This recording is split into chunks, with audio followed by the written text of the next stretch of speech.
Hello everyone, इस lecture में हम बात करेंगे क्लास 9th मैथ्स के सेकंड चैप्टर की, वो है कंपाउंड इंटरेस्ट। तो इंटरेस्ट के बारे में आप ऑलरेडी जानते हो। यहाँ पे दो तरीके के इंटरेस्ट के बारे में आपने सुना होगा। एक होता है सिंपल इंटरेस्ट और दूसरा होता है कंपाउंड इंटरेस्ट। तो इन दोनों में डिफरेंस क्या होता है पहले वो हम समझ लेते हैं।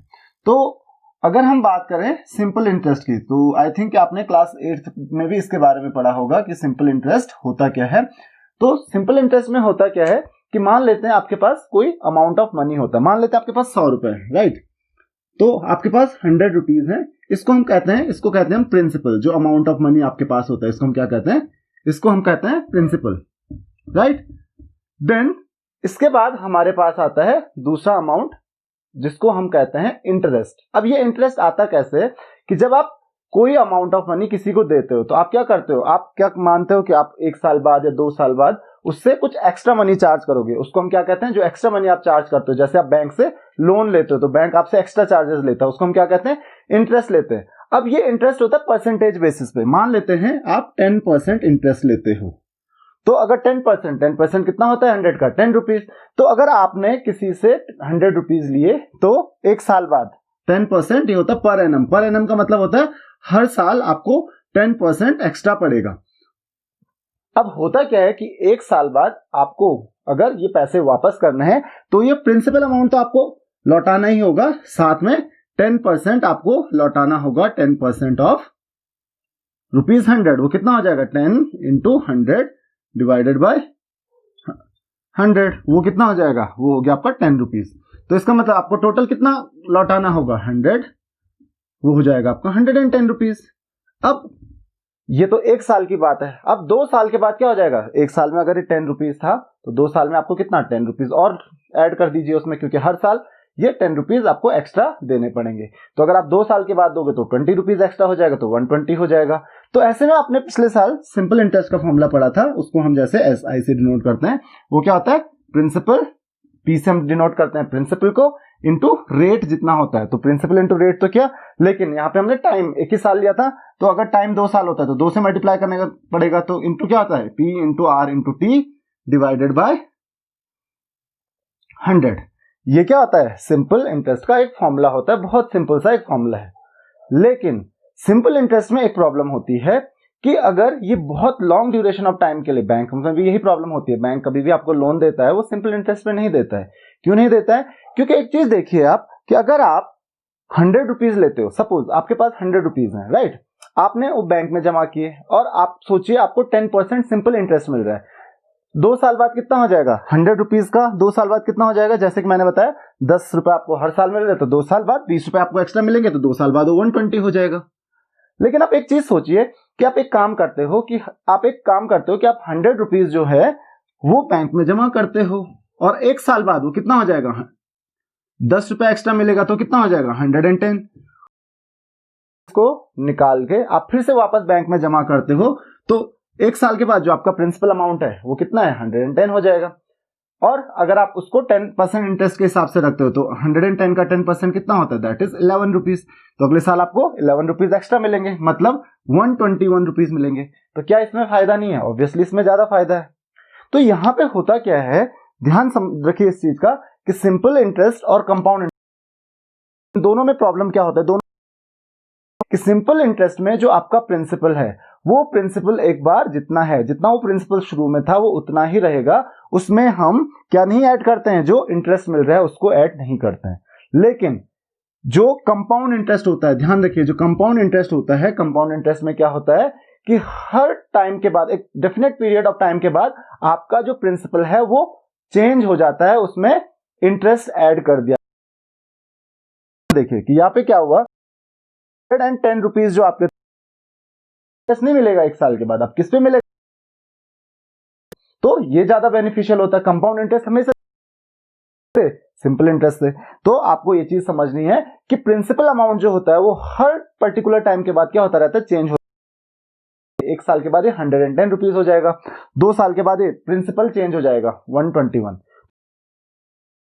पे प्रिंसिपल अमाउंट आपका चेंज। अब यहाँ पे प्रिंसिपल अमाउंट के चेंज होने का तरीका अलग अलग लिखा होता है। कहीं पे जब आपको अमाउंट मिलता है तो वो कभी लिखा होता एनुअली। कंपाउंडेड एनुअली का मतलब हर साल आपका प्रिंसिपल चेंज होगा। कभी लिखा होता है compounded half yearly. Half yearly का मतलब क्या होता है, ध्यान रखिए, आपको क्वेश्चन में लिखा रहता है compounded annually, compounded half yearly, compounded quarterly. Half yearly का मतलब हर 6 महीने के बाद आपका प्रिंसिपल चेंज होगा। क्वार्टरली का मतलब हर क्वार्टर, क्वार्टर कितने महीने का होता है, 3 मंथ का होता है, तो हर 3 मंथ के बाद क्या होता है, आपका प्रिंसिपल अमाउंट क्या होता है, यहाँ पे चेंज होता है। तो आई होप कि आपको ये चीज समझ में आ गई होगी। अब होता क्या है कि आपके पास जो कंपाउंड इंटरेस्ट निकालने का तरीका, ये 2 तरीके हैं। जैसे कि मैंने आपको बताया कि आपको 2 साल 3 साल है, आप हर साल, क्योंकि प्रिंसिपल मैंने क्या कहा, चेंज हो रहा है, तो हर साल आपका प्रिंसिपल चेंज हो रहा है, तो आपको क्या करना पड़ेगा, हर साल इंटरेस्ट अलग अलग निकालना पड़ेगा। यहाँ पे देख लीजिए, जैसे फॉर एग्जांपल यहाँ पे 100 रुपीज है, 3 साल के लिए निकालना है, तो आप क्या करोगे, 1 साल का इंटरेस्ट निकालोगे पहले, वो उसमें तो कितना हो गया था 110, फिर जाएगा वो 110 का जो 10% निकालोगे 11, तो 21 आपका क्या हो जाएगा, प्रिंसिपल हो जाएगा, इंटू आर, आर है आपका 10%, तो ये हो जाएगा 12.1 रुपीज। तो इस आप इंटरेस्ट है वो ऐड कर लोगे 12.1, फिर पिछले साल कितना मिला था 11 और 10, जितना भी आपका समेशन आएगा वो आपका क्या हो जाएगा, टोटल कंपाउंड इंटरेस्ट हो जाएगा। लेकिन बार बार आपको कैलकुलेशंस करनी पड़ रही है, राइट।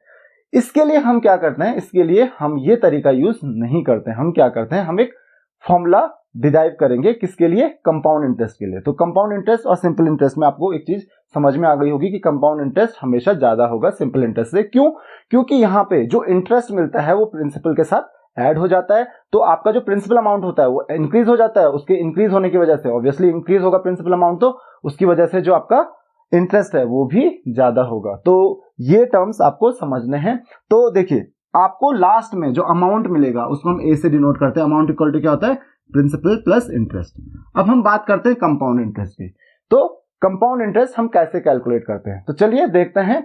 एक साल में मान लेते हैं हमारे पास पी क्या है, प्रिंसिपल है, राइट, और इंटरेस्ट जो मिलेगा मुझे एक साल के बाद वो मिलेगा P प्लस इंटरेस्ट कितना मिलेगा हमको, P into R into T, time तो 1 ईयर का है, तो क्या हो जाएगा P into R by 100, right. आप इसको यहां से P कॉमन ले सकते हो, तो यहां से क्या बच जाएगा, P into 1 plus R by 100। ये क्या है, A अमाउंट आफ्टर 1 ईयर। तो एक साल के बाद अमाउंट कितना हो जाएगा, P इंटू ये क्या है, अमाउंट फॉर 1 ईयर, एक ईयर के लिए अमाउंट इतना होगा। ये सेकंड ईयर के लिए क्या हो जाएगा, प्रिंसिपल, ये क्या हो जाएगा, this is the principal for second year, क्योंकि एक साल के बाद जो आपका टोटल अमाउंट होता है वो सेकंड ईयर में, क्योंकि जो इंटरेस्ट है वो भी ऐड हुआ और ये क्या बन गया, प्रिंसिपल बन गया, तो this is the principal for second year. तो अब हम क्या करेंगे, प्रिंसिपल सेकंड ईयर के लिए जो अमाउंट है, अमाउंट फॉर सेकंड ईयर, तो अमाउंट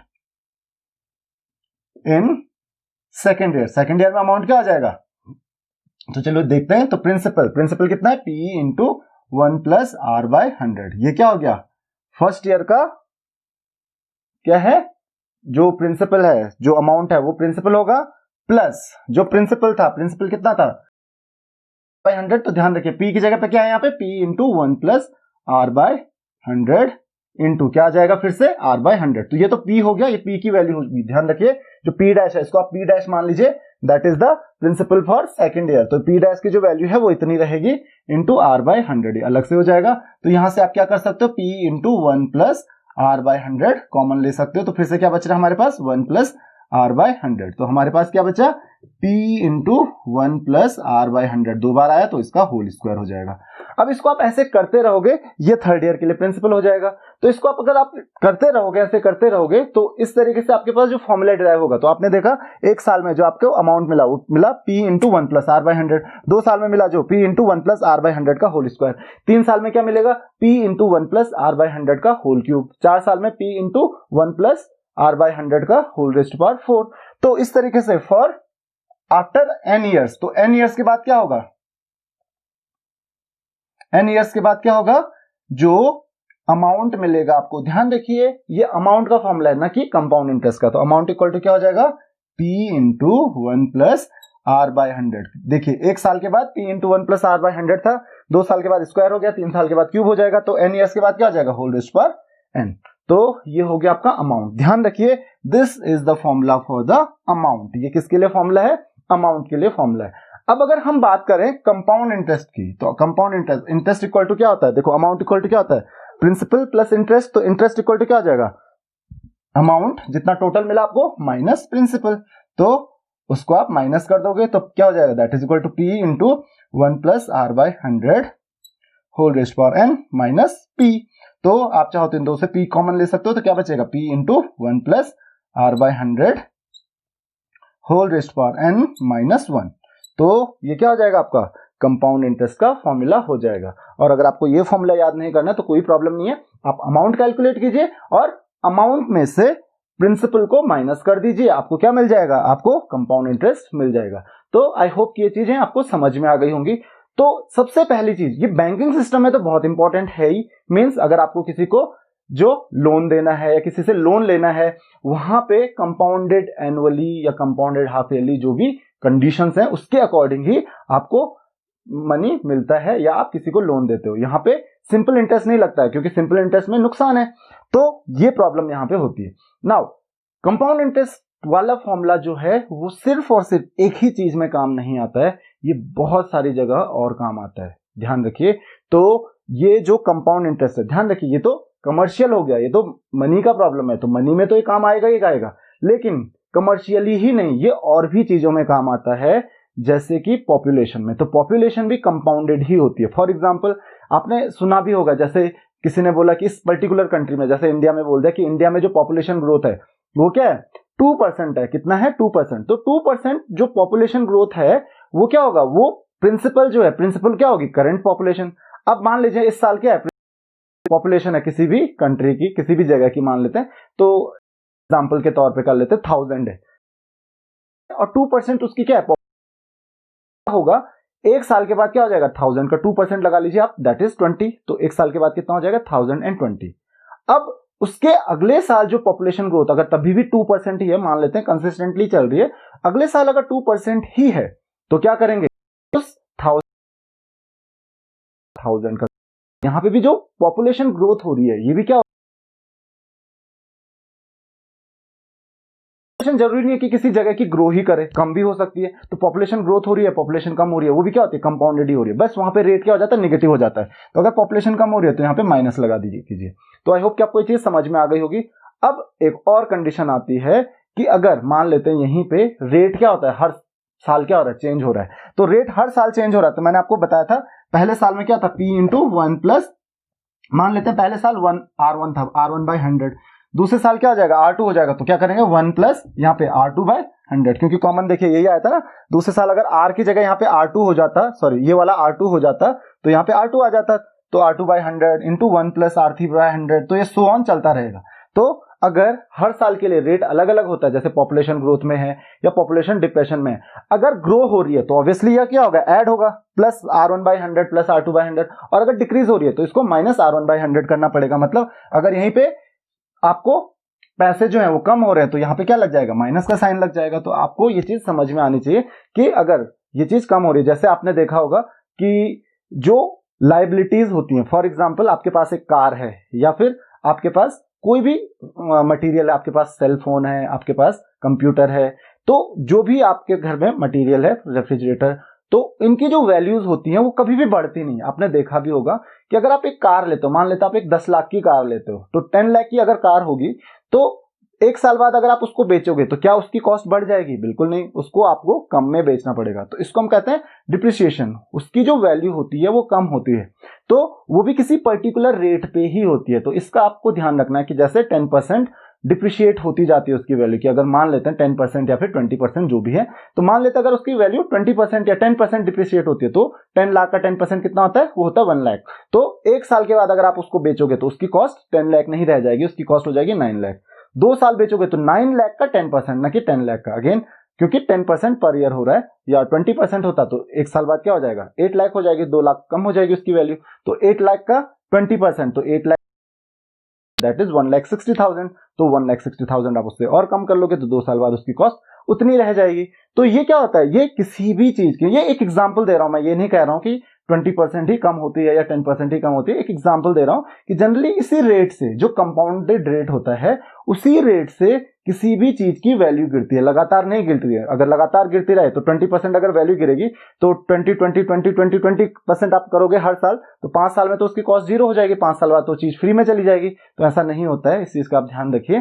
कंपाउंडेड में ही ये प्रोसेस होता है, और वहां पे जहां पे भी डिप्रिशिएट होता है, मतलब वैल्यू डिक्रीज होती है किसी भी चीज की, रेट को आप निगेटिव ले लीजिए, आर की जगह -r रखिए। बस आपको इतना ही ध्यान रखना है, बाकी सारी की सारी प्रॉब्लम्स आप इजीली सॉल्व कर सकते हो। तो चलिए कुछ प्रॉब्लम्स देख लेते हैं, कुछ क्वेश्चंस देख लेते हैं कि किस किस टाइप के क्वेश्चंस आपको पूछे जा सकते हैं। तो हम कुछ एग्जांपल्स यहाँ पे करेंगे, मींस कुछ क्वेश्चंस करेंगे एग्जांपल के तौर पे। और अगर आपकी कोई भी क्वेरीज होती हैं, अगर आपके कोई भी क्वेश्चंस होते हैं, तो आप मुझे कमेंट्स में क्वेश्चंस पूछ सकते हैं। तो कंपाउंड इंटरेस्ट में आप एक चीज का हमेशा ध्यान रखिए, जब भी आप कोई क्वेश्चन सॉल्व करने जा रहे हैं तो आप क्वेश्चन को ध्यान से पढ़िए।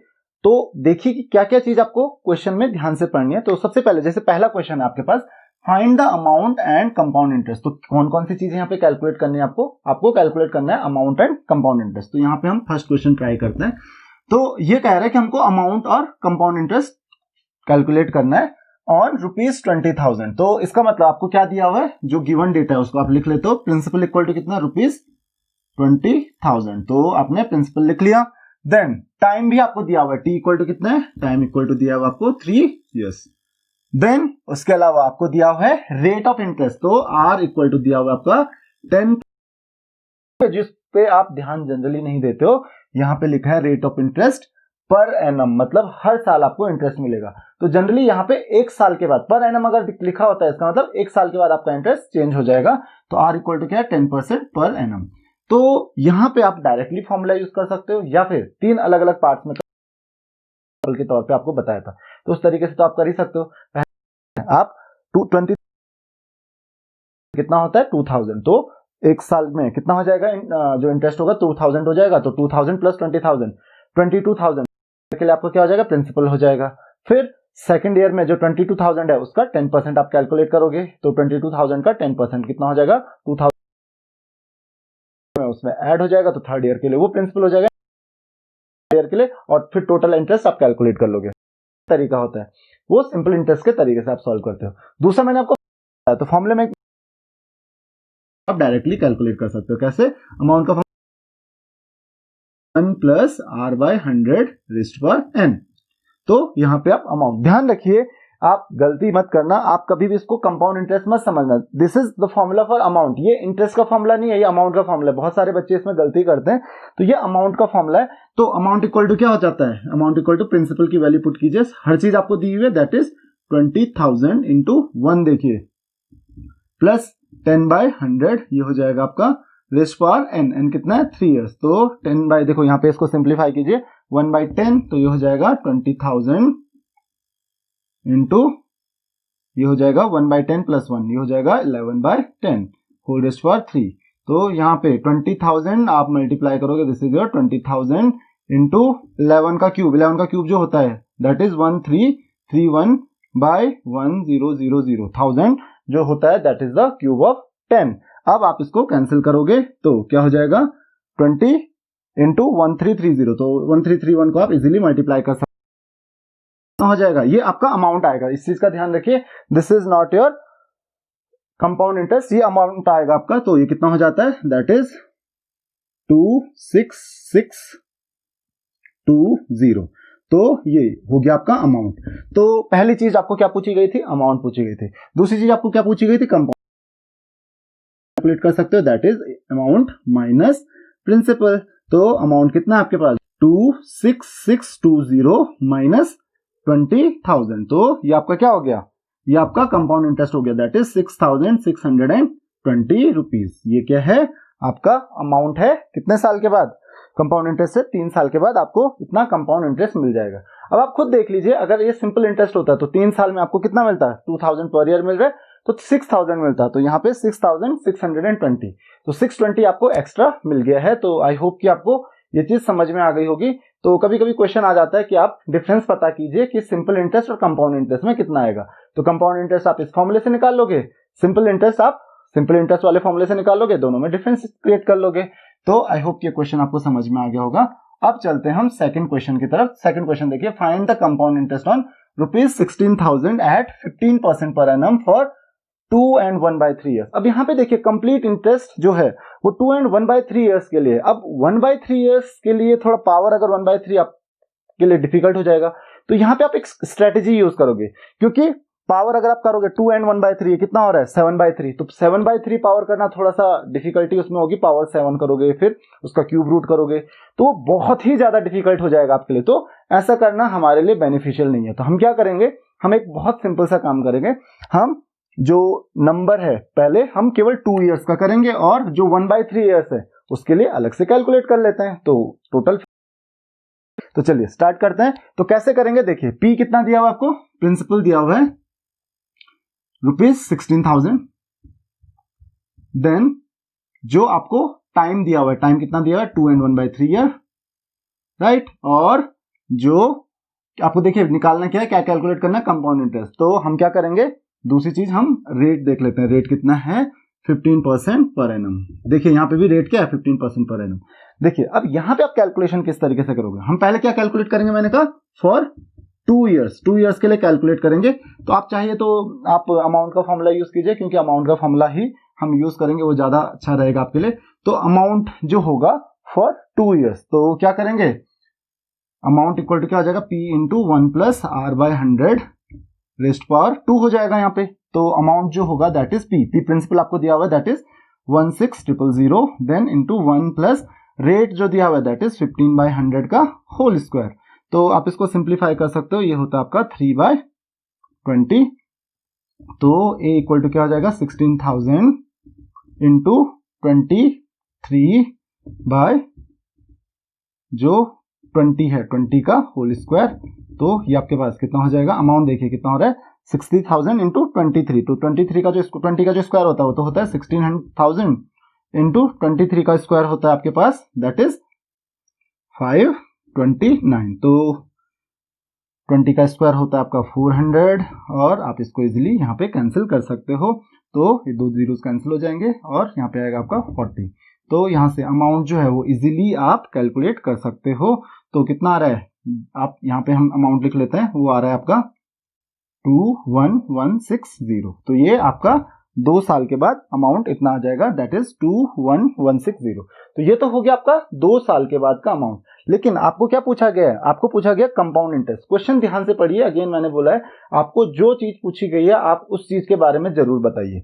लेकिन हमें अभी तक अमाउंट मिला वो भी 2 साल का। अब हमारे पास कितना ईयर और रह गया 1/3 ईयर।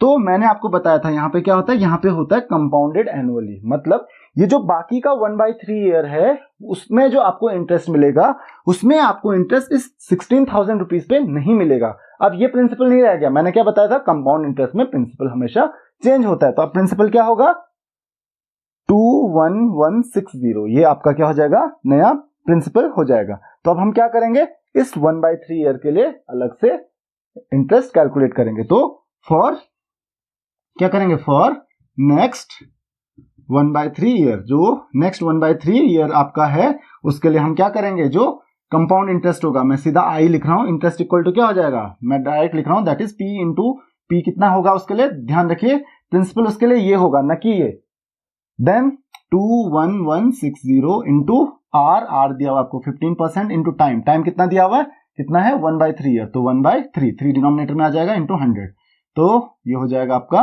3। तो आई होप कि आपको ये चीज समझ में आ गई होगी। तो आप यहां से इजीली सॉल्व कर, 0 से 0 कैंसिल और 2 से 2 कैंसिल, तो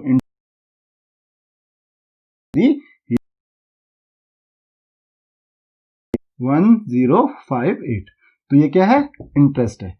तो अब देखिए यहां पे अमाउंट आपको मिला था, तो टोटल इंटरेस्ट जो आप कैलकुलेट करोगे, आपको कंपाउंड इंटरेस्ट पूछा है, तो यहां पे जो इंटरेस्ट होगा 2 साल के बाद, इंटरेस्ट जो होगा 2 साल के बाद इंटरेस्ट कितना हो जाएगा, that is equal to 21,160 amount minus 20,000, sorry यहाँ पे 16,000 था आपके पास प्रिंसिपल, तो 16,000 आप माइनस करोगे तो वो कितना आ रहा है आपके पास, वो आ रहा है आपके पास दैट इज 5,160। तो इतना तो 2 साल में आपको इंटरेस्ट मिला था और 1/3 मंथ में आपको इतना इंटरेस्ट मिल गया। तो टोटल इंटरेस्ट जो होगा, टोटल इंटरेस्ट जो होगा दैट इज इक्वल टू, दोनों को ऐड कर लीजिए आप, 5,160 प्लस 1058 और इसका आंसर मुझे आप बताइए कमेंट्स में कितना इसका आंसर आ रहा है। तो आई होप कि आपको क्वेश्चन समझ में आ गया होगा। बहुत ही सिंपल सा क्वेश्चन था, लेकिन आपको इसको इस तरीके से करना है। डायरेक्ट अगर आप पावर यूज करोगे तो उसमें थोड़ी सी कॉम्प्लिकेशंस आ सकते हैं, हो जाएगा, लेकिन बहुत ज्यादा आपको वहां पे कैलकुलेशंस की जरूरत पड़ेगी। तो हम क्या करेंगे, अगर ऐसे फ्रैक्शन में आ गया तो हम क्या करेंगे, 2.5 जैसे 2 and 1/3 ईयर लिखा हुआ है तो हम क्या करेंगे 2 ईयर्स के लिए अलग से कर लेंगे और 1/3 ईयर के लिए अलग से कर लेंगे। वो जो लास्ट का 1/3 ईयर है 1/4 भी हो सकता है या 1/2 भी हो सकता है। तो जो लास्ट का 1/3 उसके लिए जो 2 साल का जो अमाउंट है, क्योंकि जो 1 साल के बाद अमाउंट होता है, हर साल मैंने क्या बोला यहाँ पे प्रिंसिपल चेंज होता है, तो इस 2 साल के बाद जो अमाउंट चेंज हुआ है उस नए अमाउंट को हम क्या करेंगे, उसको प्रिंसिपल एज्यूम करेंगे। तो इसका आपको बेसिकली ध्यान रखना है। जनरली बच्चे गलती क्या करते हैं, प्रिंसिपल इसको ही रख लेते हैं, तो इसको नहीं रखना है, इसको आप प्रिंसिपल रखोगे, क्योंकि आपको ऑलरेडी पता है हर साल का प्रिंसिपल क्या होता है, चेंज होता है। तो इस तरीके से आप यहाँ पे फॉर्मूला यूज करके ये वैल्यू कैलकुलेट कर सकते हो। टोटल इंटरेस्ट क्या करेंगे, 2 साल का इंटरेस्ट ये रहा और उस 1/3 मंथ का इंटरेस्ट या 1/3 ईयर का इंटरेस्ट ये रहा, तो आप इंटरेस्ट इस तरीके से कैलकुलेट कर दोनों को ऐड कर दोगे। अब आपके पास नेक्स्ट क्वेश्चन आता है, क्वेश्चन नंबर 3। देखिए इसको ध्यान से देखिए। Find the amount on ₹7400 at compounded half yearly for 1 year. देखिए काफी अच्छा क्वेश्चन है। क्या क्या दिया हुआ है आपको, सबसे पहले क्वेश्चन नंबर 3 आपके पास यहाँ पे है, यहाँ पे दिया हुआ है आपको प्रिंसिपल कितना दिया आपको, that is equal to rupees how much 7400। उसके अलावा आपको क्या दिया हुआ है, इंटरेस्ट कितना दिया हुआ है, नहीं आपको रेट ऑफ इंटरेस्ट दिया हुआ है। रेट ऑफ इंटरेस्ट कितना है 5%। देखिए क्या दिया हुआ 5% पर एनम, तो 5% पर एनम दिया हुआ है। और यहाँ पे लिखा हुआ है कंपाउंडेड हाफ ईयरली। तो जनरली जो होता है कंपाउंडेड एनुअली होता है, लेकिन यहाँ पे कंपाउंडेड हाफ ईयरली है। तो पहले आप इसका मीनिंग समझ लीजिए, क्वेश्चन में ही ये टर्म रहेगी, तो पहले आप इसका मीनिंग समझ लीजिए कि कंपाउंडेड हाफ ईयरली का मीनिंग क्या हुआ। कंपाउंडेड हाफ ईयरली का मीनिंग ये हुआ कि जो इंटरेस्ट आपको मिलेगा, जनरली हमको क्या मिलता है इंटरेस्ट 1 साल के बाद मिलता है, 1 साल के बाद हम इंटरेस्ट ऐड करते हैं और जो नया अमाउंट बनता है वो 1 साल के बाद प्रिंसिपल हो जाता है। लेकिन यहाँ पे लिखा है कंपाउंडेड हाफ ईयर, इसका मतलब हाफ ईयर, इसका मतलब हाफ ईयर जो होता है 1/2 ईयर 6 मंथ का जो ड्यूरेशन होता है, इस 6 मंथ के ड्यूरेशन में ही आपको क्या मिलेगा, इंटरेस्ट मिलेगा और उसी में इंटरेस्ट ऐड हो जाएगा। तो 6 महीने के बाद जो आपको फर्दर इंटरेस्ट मिलेगा वो उस नए अमाउंट में मिलेगा। तो इसमें और ज्यादा फायदा है, क्योंकि हर 6 महीने बाद आपका जो प्रिंसिपल है वो बढ़ जा रहा है। अदरवाइज क्या होता था, एनुअली में क्या होता था, हर साल के बाद बढ़ता था, 1 साल के बाद बढ़ता था। यहाँ पे क्या हो रहा है, हाफ ईयरली हो रहा है। तो हाफ ईयरली के लिए क्या करना पड़ेगा, तो ध्यान रखिए यहाँ पे हम 2 चीजें करते हैं। ये आपके पास अमाउंट का फॉर्मूला होता है, राइट। इस फॉर्मूले में हम 2 चीजें करते हैं, क्योंकि अब हम टाइम क्या करेंगे, 1 साल का नहीं ले सकते, हमको 6 महीने के टाइम को एक टाइम मानना पड़ेगा, राइट। एन की जो वैल्यू है वो 6 महीने का जो टाइम पीरियड है वो एन की 1 वैल्यू हो जाएगी, 1 हाफ ईयर उसमें आ जाएगा। तो अब 1 साल के बाद काम नहीं हो रहा, अब 6 महीने के बाद काम हो रहा है। तो इसकी वजह से क्या होता है कि जो रेट होता है ना, रेट तो जो आपको मिल रहा है वो तो पर एनुअल ही मिल रहा है, पर एनम ही मिल रहा है। तो 6 महीने में आपको क्या मिलेगा, 5% थोड़ा ना मिलेगा, 6 महीने में आपको 2.5% मिलेगा, अगला 2.5% मिलेगा वो अगले 6 महीने में मिलेगा। तो हम क्या करते हैं, रेट जो होता है वो R/2 ले लेते हैं। हम क्या ले लेते हैं, रेट को हम कर देते हैं हाफ। क्यों कर देते हैं, क्योंकि ये 6 महीने में आधा ही मिलेगा, 10% है, 5% तो पूरे साल में मिल रहा है, 6 महीने में आधा ही तो मिलेगा उसका। तो ध्यान रखिए रेट को हम कर देते हैं हाफ। और टाइम ड्यूरेशन जो होता है, क्योंकि हर 6 महीने बाद टाइम ड्यूरेशन बढ़ रहा है, टाइम को हम कर देते हैं डबल। तो 1 साल का कितना हो जाएगा 2। तो जो n की वैल्यू होती है, n equal to number of years, ध्यान रखना 1 × 2 हो जाएगा यहाँ पे। तो इसका ध्यान रखिए। तो यहाँ पे जो अमाउंट का फॉर्मूला बनेगा, अमाउंट का फॉर्मूला क्या हो जाएगा, amount equal to P × 1 + R/200। यहाँ पे क्या हो जाएगा 2 × 100। ध्यान रखिए अगर यहाँ पे क्वार्टरली होता तो 4 × 100 हो जाता, और n में जो आप क्या कर देंगे, पावर जो है 2 × n कर दोगे, तो 2 × यहाँ पे क्या हो जाएगा n। तो यहाँ पे ध्यान रखिए, यहाँ पे क्या हो जाएगा 2 × 100 हो जाएगा। अगर यहीं पे मैंने क्या कहा क्वार्टरली होता तो तब यहाँ पे 2 की जगह क्या आता, 4 आता। तो ये फॉर्मूला आप डायरेक्टली यूज कर लीजिए। और अब आपके लिए क्वेश्चन बहुत इजी हो गया। इसका आप मुझे कमेंट बॉक्स में आंसर बताइए कि इसका आंसर क्या आ रहा है। तो क्या हो जाएगा P × P कितना है आपके पास, वो दिया हुआ है 7400 × 1 प्लस रेट ऑफ इंटरेस्ट आपको दिया हुआ है 5/200 इंटू यहाँ पे क्या हो जाएगा 2 × 1। तो ये जो भी वैल्यू आ रही है आप मुझे इसकी वैल्यू कमेंट्स में बताइए कि इसकी वैल्यू क्या आ रही है, 5/200⁻²। तो ये इसका सॉल्यूशन हो जाएगा। इस तरीके से आप इस क्वेश्चन को सॉल्व कर सकते हो। तो ये अमाउंट आप मुझे बताइए और अमाउंट ही आपको पूछा गया, तो इसके फर्दर आपको सॉल्व करने की जरूरत नहीं। चलिए लास्ट क्वेश्चन देखते हैं।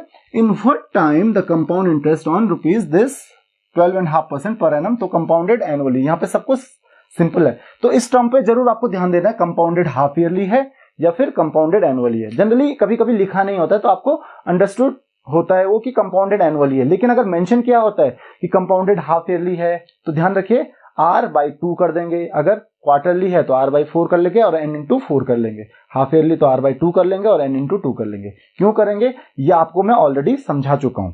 नेक्स्ट आपके पास क्वेश्चन आता है, in what time the compound interest on 5120। तो क्वेश्चन नंबर 4 यहां पे देख लीजिए आप, आपको क्या दिया हुआ है, जो प्रिंसिपल दिया हुआ है, प्रिंसिपल कितना दिया हुआ है, ₹5120। देन आपको रेट ऑफ इंटरेस्ट भी दिया हुआ है, दैट इज 12.5% पर एनम। एक और चीज आपको दी हुई है शायद, दैट इज कंपाउंड इंटरेस्ट। तो कंपाउंड इंटरेस्ट आपको कितना दिया हुआ है, कंपाउंड इंटरेस्ट इक्वल टू आपको दिया हुआ है 1360 रुपीज। तो अब क्या हो जाएगा, अमाउंट कितना हो जाएगा, अमाउंट नहीं पूछा है, टाइम पूछा गया, तो अमाउंट कितना होता है, अमाउंट इक्वल टू क्या हो जाए, प्रिंसिपल प्लस कंपाउंड इंटरेस्ट, तो that will be equal to 5120 plus 1360। तो ये कितना हो जाएगा, that will be equal to 6480 rupees. तो ये क्या हो गया, आपका अमाउंट हो गया। अब हम डायरेक्ट अमाउंट वाला फॉर्मूला भी यूज कर सकते हैं क्योंकि ये ज्यादा इजी रहेगा। तो अमाउंट का फॉर्मूला क्या होता है, A equal to P into 1 plus R/100 raised पर n। हमको क्या कैलकुलेट करना है, टाइम पीरियड कैलकुलेट करना है, तो इस चीज का ध्यान रखिए, हमको n कैलकुलेट करना है। तो अमाउंट आपको दिया हुआ है दैट इज 6480, दिया नहीं था आपने कैलकुलेट किया वो तो इजीली कैलकुलेट हो गया, इक्वल टू यहाँ पे क्या यूज करेंगे हम, प्रिंसिपल। तो प्रिंसिपल कितना हो जाएगा 5120, क्योंकि आपके पास एक ही फॉर्मूला है, इंटू 1 प्लस रेट, रेट कितना है 12.5, तो 12.5 को आप सिंप्लीफाई कर लीजिए, दैट इज 25/2। तो ये कितना हो जाएगा 25/200, राइट, 2 इंटू 100, क्योंकि 100 नीचे डिनोमिनेटर में होता है, तो 25/2 इंटू 100 कितना हो जाएगा 2 रेस्ट पर n। n कितना है वही हमको कैलकुलेट करना है। तो आप क्या करेंगे, इस 5120 को उधर डिवाइड कर लीजिए, इस 25/200 को हम लिख लेंगे 1/8। तो बहुत ही सिंपल, देखिए सिंपली ये क्वेश्चन हो रहा है। तो यहाँ पे देखिए क्या आ रहा है, यहाँ पे आ रहा है 6480 डिवाइडेड बाय 5120। तो इस टाइप के क्वेश्चंस में काफी प्रॉब्लम हो सकती है आपको, जहां पे आपको टाइम पूछा जाता है। तो देखिए क्या ट्रिक यूज करनी है, हमको कुछ नहीं करना है, हमको इसको ओपन नहीं करना है क्योंकि हम कर भी नहीं सकते हैं। तो हमको जो ये वैल्यू है ब्रैकेट के बाहर की जो वैल्यू है उसको उधर डिवाइड कर देनी है, तो ये डिवाइड हो जाएगा इक्वल टू, क्योंकि इसको हम सॉल्व नहीं कर सकते हैं फिलहाल क्योंकि इनकी पावर n है। तो कितना आ रहा है 1 प्लस 1/8 दैट इज 9/8 रेस्ट पर n। अब आप इसको सिंप्लीफाई कीजिए, तो इसको आप सिंप्लीफाई करते रहिए, इसको आप कैंसिल कर सकते हो। तो इसको डिवाइड कीजिए, किससे डिवाइड हो रहा है देख लीजिए, 8 से कैंसिल हो रहा है, तो 8 से, वैसे 2 से करते जाइए आप। तो ये 8 से डिवाइड करोगे तो कितना हो जाएगा, बन जाएगा 64। इसको 8 से डिवाइड कीजिए तो ये हो जाएगा 81। तो कितना आ रहा है ये 81/64 इज इक्वल टू 9/8 रेस्ट पर n। अब आप सोचोगे ये n की वैल्यू कैसे आएगी, तो ध्यान रखिए अगर आपको पावर इक्वेट करनी है तो आपको बेस भी इक्वेट करना पड़ेगा। इनका बेस क्या है 9/8, तो ये क्या 81 को क्या लिख सकते हो आप 9 का स्क्वायर और 64 को 8 का स्क्वायर, तो क्या हो जाएगा 9/8 का स्क्वायर इक्वल टू क्या हो जाएगा 9/8 रेस्ट पर n। अब देखिए बेस क्या है, इन दोनों के सेम हो गए 9/8 रेस्ट पर n। इसका मतलब क्या हुआ, n की वैल्यू क्या हो गई, जो पावर है इसकी पावर, देखो बेस सेम है तो पावर भी सेम होनी चाहिए, तो n इक्वल टू क्या हो गया यहाँ से 2। तो आपको टाइम कितना मिल गया, टाइम इक्वल टू आपको मिल गया 2 years। तो आई होप कि आपको ये क्वेश्चन समझ में आ गया होगा। तो इस तरीके से आप क्वेश्चंस को सॉल्व कर सकते हैं। इस टाइप के क्वेश्चन जो है इनको आप बेस सेम करके ही करोगे, बहुत इजीली टाइम पे बेस्ड जो क्वेश्चंस होंगे जहां पे टाइम पूछा जाता है आपको वो सॉल्व कर सकते हो, अदरवाइज आपके लिए थोड़ा सा डिफिकल्ट हो सकता है। तो आई होप कि आपको ये लेक्चर समझ में आ गया होगा। ध्यान रखिए सारे के सारे क्वेश्चन सॉल्व कर पाना यहाँ पे पॉसिबल नहीं हो पाएगा। अगर आपकी कोई भी क्वेरीज हैं तो आप मुझे कमेंट्स में क्वेश्चंस पूछ सकते हो। उसके अलावा आप फेसबुक पेज पे या फिर इंस्टाग्राम पेज पे क्वेश्चंस पूछ सकते हो। चलिए कुछ क्वेश्चंस जो कि बेस्ड है ग्रोथ और डिप्रिसिएशन पे उनको डिस्कस कर लेते हैं। तो जैसे कि मैंने आपको बताया कि जैसे पॉपुलेशन ग्रोथ होती है या कभी कभी पॉपुलेशन डिक्रीज होती है तो उसमें भी हम कंपाउंड इंटरेस्ट का ही फॉर्मूला यूज करते हैं। साथ ही साथ मैंने आपको एक और चीज बताई कि जो कॉस्ट होती है किसी भी आइटम की, जो आपने आइटम रखी हुई है, जिस आइटम को आप यूज करते हो, तो उसकी जनरली जो कॉस्ट होती है वो लगातार क्या होती जाती है, कम होती जाती है, जिसको आप डिप्रिसिएशन बोलते हो। तो वो किसी पर्टिकुलर रेट से डिप्रिशिएट हो रही है वैल्यू। तो जरूरी नहीं है कि सेम रेट से हर साल हो सकता है कि अलग अलग रेट से वो डिप्रिशिएट हो रही हो। तो चलिए स्टार्ट करते हैं, एक आध क्वेश्चन देख लेते हैं। तो देखिए पहला क्वेश्चन हमारे पास, the present population of a town is 20,000। कितनी है पॉपुलेशन टाउन की? 20,000। और जो पॉपुलेशन की इंक्रीमेंट होती है, पहले साल में जो पॉपुलेशन का इंक्रीमेंट होता है वो कितना है? By 10% for first year. तो पहले हम पी देख लेते हैं क्वेश्चन नंबर 5 में। तो क्वेश्चन नंबर 5 में पी की जो वैल्यू है, पी कितनी है आपके पास? पॉपुलेशन जो है दैट इज 20,000। अब आपको और क्या दिया हुआ है? जो रेट दिया हुआ है। अब देखो फर्स्ट ईयर के लिए रेट जो है वो कुछ और है, सेकंड ईयर के लिए अलग है। तो R1 मान लेते हैं कितना है? 10%। और R2 कितना दिया हुआ है आपके पास? 15%। तो अब आपको देखिए क्या कैलकुलेट करना है, find the population after 2 years. तो वो 2 साल के बाद पॉपुलेशन कितनी हो जाएगी? तो वही अमाउंट वाला फॉर्मूला, जो टोटल अमाउंट होता है that is equal to P into जो टोटल अमाउंट होगा वही टोटल पॉपुलेशन होगी उस टाउन की 2 साल के बाद। तो क्या होता है फॉर्मूला, मैंने आपको बताया था 1 plus R1 by 100 into 1 plus R2 by 100। तो आप इसको बहुत ही इजीली सॉल्व कर सकते हो, दैट इज 20,000 आपके पास है। 1 प्लस R1 कितना आपके पास? 10%, 10 बाई 100। और दूसरा 1 प्लस 15 बाई 100। R2 की जो वैल्यू है 15 बाई 15 है, तो 15 बाई 100। तो यहाँ पे कितना हो जाएगा देख लीजिए आप, ये है आपके पास 20,000। यहाँ पे हो जाएगा आपके पास, ये हो जाएगा, और इसको भी आप सिंप्लीफाई करोगे, ये हो जाएगा 3 बाई 20। तो ये हो जाएगा 23 बाई 20। तो 0 आप कैंसिल कर सकते हो, ये 0 भी कैंसिल कर सकते हो, और ये हो जाएगा आपका 100। तो 23 इंटू 11 इंटू 100। तो आप इसको सॉल्व कर लीजिए, ये हो जाएगा आपका 25300। तो 25,300 जो है वो आपकी पॉपुलेशन हो जाएगी आफ्टर 2 इयर्स। तो ये जो अमाउंट होता है that is the population after 2 years. यहीं पे अगर पॉपुलेशन इंक्रीज होने की जगह डिक्रीज होती तो आप माइनस यूज करते, जहां पे इंक्रीज हो रहा है प्लस यूज करेंगे, प्लस R बाई 100, और माइनस हो रहा है, डिक्रीज हो रही है पॉपुलेशन, तो माइनस R बाई 100, क्योंकि रेट तब क्या हो जाएगा? नेगेटिव हो जाएगा। तो बस आपको इस चीज का ध्यान रखना है, आपको बहुत सारी चीजें रटनी नहीं है। नेक्स्ट क्वेश्चन आपके पास आता है, इसको हम एंड करते हैं यहाँ पे। The cost of a refrigerator is ₹9,000, it's value depreciate at the rate of 5%। तो जो डिप्रिशिएशन है इसकी वैल्यू में वो कितना है? 5% है। तो यहाँ पे देखिए कॉस्ट जो है वो प्रिंसिपल अमाउंट आपको दिया हुआ है दैट इज 9,000, राइट। यहाँ पे रेट दिया हुआ है आपको कितना? 5%। देख लीजिए क्या दिया हुआ है? एवरी ईयर, मतलब पर एनम ही दिया हुआ है, तो PA लिखेंगे हम। और आपको क्या दिया हुआ है? क्योंकि निगेटिव है, माइनस वैसे लिखने की जरूरत नहीं है, ठीक है ना। यहाँ पे ध्यान रखिए डिक्रीज होता है। और पूछा गया find the total depreciation in its value for 2 years, after 2 years. तो क्या हो जाएगा? जो टाइम दिया हुआ है आपको n की जो वैल्यू है दैट इज 2। अब हम क्या करेंगे? सीधा अमाउंट वाला फॉर्मूला लगाएंगे, P into 1 minus R by 100। यहाँ पे माइनस क्यों आया? क्योंकि डिक्रीज हो रहा है, रेस्ट पावर n यहाँ पे आ जाएगा। तो ये इक्वल टू हो जाएगा आपका 9,000 इंटू, ध्यान रखिए 1 माइनस ये कितना है? 1 बाई 20 है, तो 1 माइनस 1 बाई 20 ये कितना हो जाएगा? ये हो जाएगा आपका 19 बाई 20, 20 माइनस 1, 19 बाई 20 का होल स्क्वायर। और अब आप मल्टीप्लाई करोगे 9,000 इंटू 19 का स्क्वायर होता है आपके पास 361 डिवाइडेड बाई 20 का स्क्वायर होता है 400। 0 आप कैंसिल कर लोगे, और आप चाहो तो 4 से भी ये कैंसिल कर लीजिए, ये होता है आपका 45।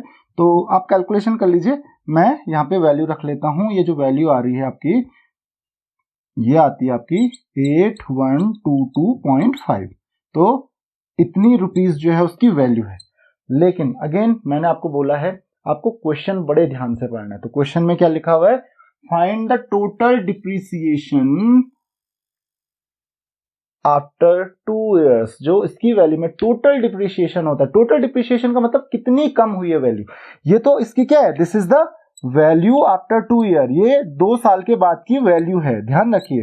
तो टोटल डिप्रिसिएशन जो होगा, टोटल डिप्रिसिएशन जो हुआ होगा, टोटल डिप्रिसिएशन इन वैल्यू, इसकी वैल्यू में टोटल डिप्रिसिएशन कितना हुआ है 2 साल के बाद?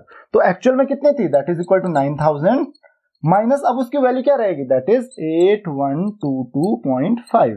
तो इसको आप माइनस कर लीजिए, that is will be equal to rupees यार आपके पास 877.5। तो इस चीज का आप ध्यान रखिए कि आपको पूछा क्या गया है। अगर यहीं तक आप सॉल्व करके छोड़ देते तो आपको पूरे मार्क्स ऑब्वियसली नहीं मिलने वाले। तो इसीलिए मैंने आपको कहा है कि आप क्वेश्चन को बड़े ध्यान से पढ़िए। तो आई होप कि आपको ये सारे टाइप के क्वेश्चन समझ में आ गए होंगे। तो मैंने लगभग हर टाइप का क्वेश्चन सॉल्व करके आपको बता दिया है। तो इसके अलावा भी अगर आपकी कोई भी क्वेरीज हैं तो आप मुझे कमेंट्स में क्वेश्चंस पूछ सकते हैं, क्योंकि सारे के सारे क्वेश्चंस यहाँ पे पॉसिबल नहीं है। तो या तो आप मुझे कमेंट्स में क्वेश्चंस पूछिए, आप चाहे तो मुझे फेसबुक पेज पे या इंस्टाग्राम पेज पे क्वेश्चंस भी पूछ सकते हैं। अगर बहुत ज़्यादा क्वेश्चंस हो जाते हैं तो उसके लिए मैं एक सेपरेट वीडियो बना दूंगा। इस लेक्चर में फिलहाल इतना ही। Thank you very much.